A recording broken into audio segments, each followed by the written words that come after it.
everyone! Welcome to another vlog. And in today's video, dahil pinagbigyan tayong umaraw ngayon and 3:15 na ng hapon, maaraw guys. So, tignan nyo, oh. Magpapropa ako ng ating mga silver dollar.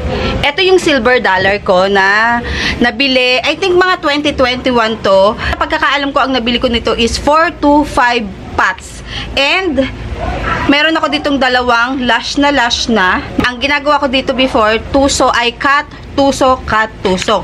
And ganito na siya ka-lash. Isang pot pa lang to guys ha. Ito is naka full sun and rain. And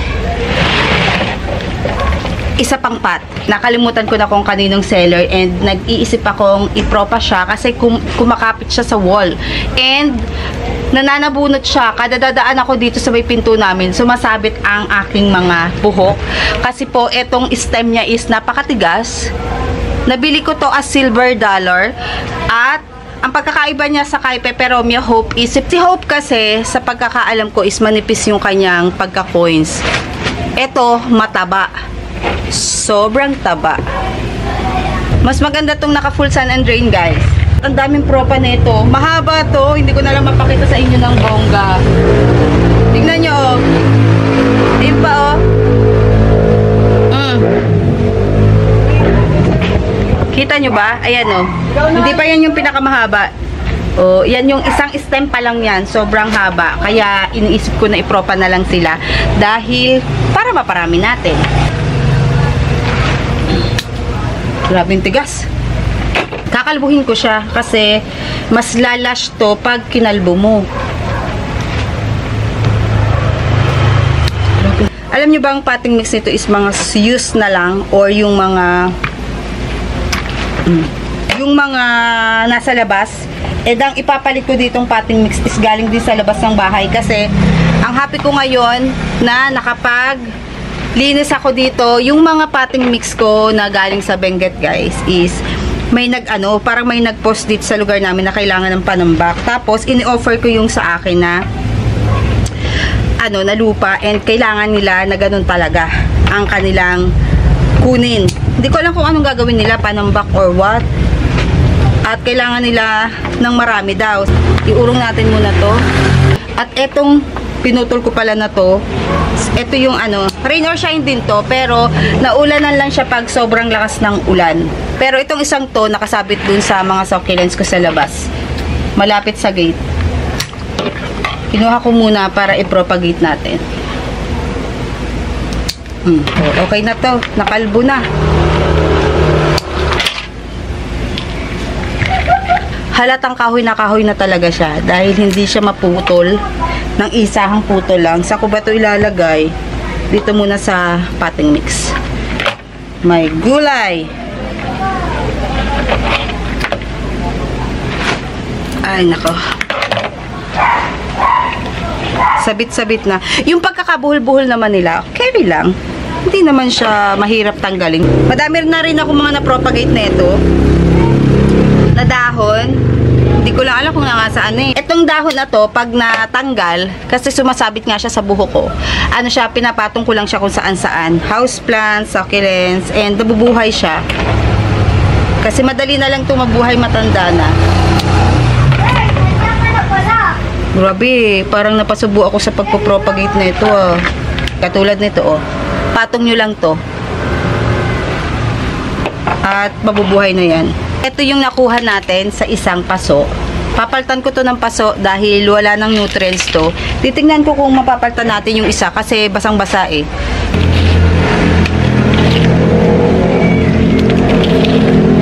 Maganda pa rin naman pala yung potting mix niya.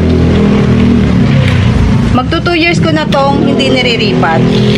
Pero paltan na rin natin or dagdagan natin para mas maboost yung kanyang paglaki. Ang gagamitin kong potting mix dito is yung ating rice hull at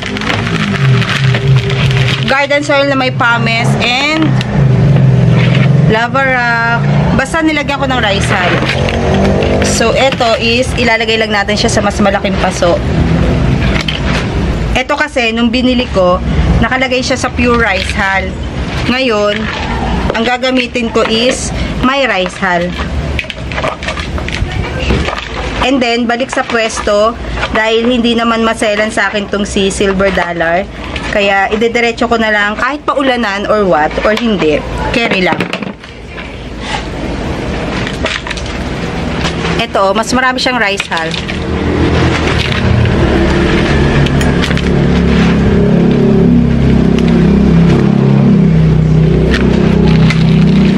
Ay.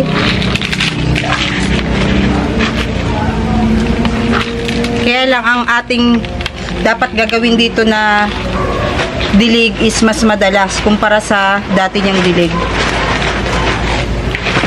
Minamadali ko na kasi baka umulan na naman. Pinagbigyan tayo ngayong araw na to.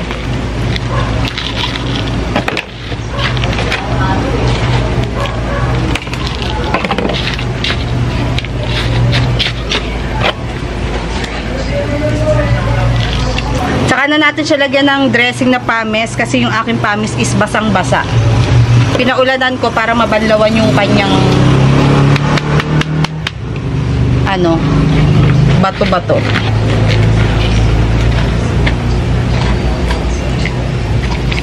Okay.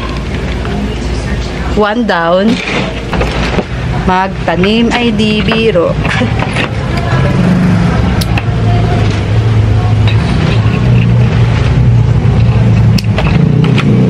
Tatanggalan ko lang na ang dahon. Tapos tusok. Mga 2 or 3 dahon yung tinatanggal ko sa ilalim. And then tusok. Ganito. Yan. 4 na. Kasi nakatupi eh. And then, dito sa dulo, tatanggalan ko siya ng 1 dahon. Abe, ang tigas niya talaga. Oh. Tapos dito.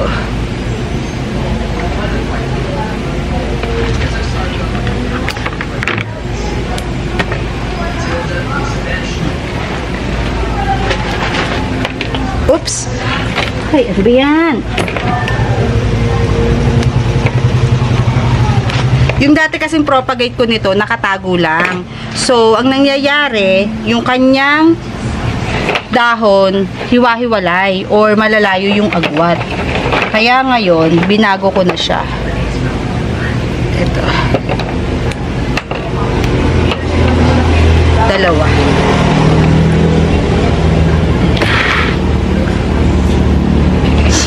Gusto ko lang kayo isama sa aking pagtatanim.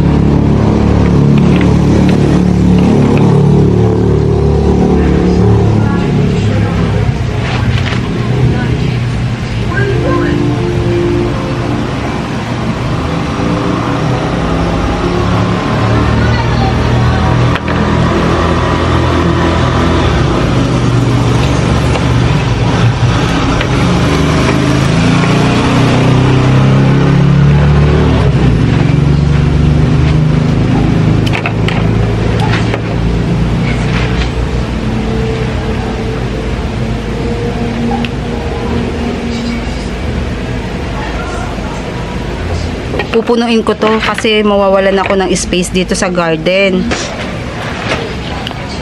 Yan. Next is dito. Ito mababa lang to eh. 6 by 5 lang ata to. 6 yung bunganga, 5 inches yung baba. And we're done. Nasa pa isa. Papalitan ko na lang to ng paso, itong isang mother na to, bukas. Kasi wala na akong paso eh. Tapos, nakagawa tayo ng 1, 2, 3. 9. Tignan nyo, ang dami oh. 9 pots. Tapos, napakadaming propagation. Ito naman, ipapatong ko lang siya sa, ito pa oh. Ipapatong ko lang siya sa lupa or sa potting mix na ginamit. Tapos, yun na. Hintay na lang natin. Matagal tong magpropa. Madali siyang ipropa, pero matagal siyang magkadahon. Pag nagkadahon naman, is okay na, mabilis na lang. Tingnan nyo, ang dami. Pinagtanggalan ko nung ibabaw at saka yung itutusok ko. Ito rin yung napansin ko sa mga silver dollar. Pag inilipat mo siya ng pwesto, maninibago siya. Hindi siya agad magkakaroon ng bagong tubo na dahon. ang gagawin mo is mag-intay ka ng ilang weeks, mga 3 weeks, ganyan, bago magkaroon ng bago magkaroon ng suloy.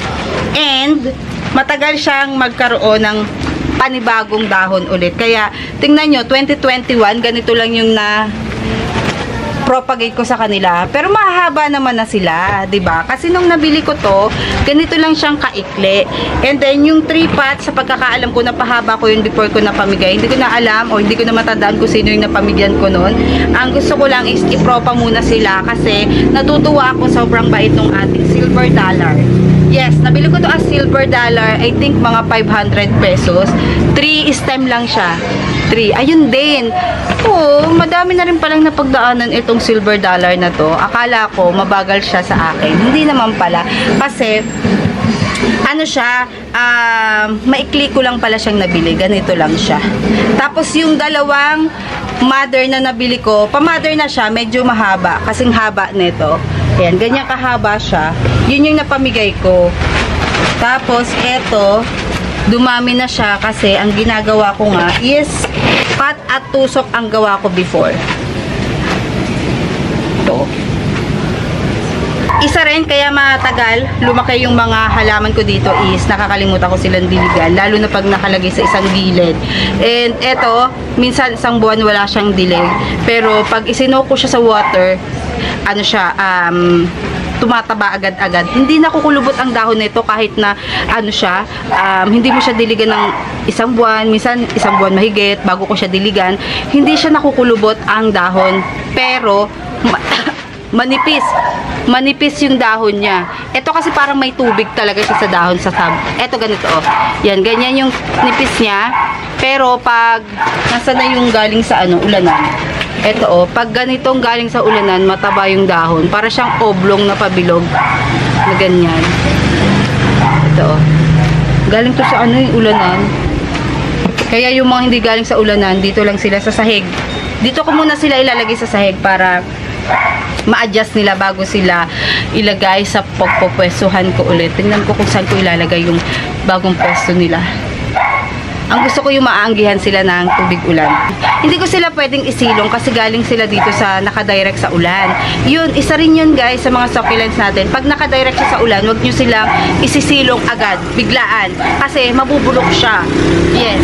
Yun namang mga nakasilong na mga succulents natin, wag nyo siyang bibiglain sa ulan kasi malulusaw din siya. Pareha silang malulusaw, kaya dapat unti-unti. Dapat nasa ambunan muna yung ating halaman, tapos unti-unti after a week, ilagay na natin sa medyo matagal na ulanan. And then after nun, pwede na nating hayaan sa ulanan.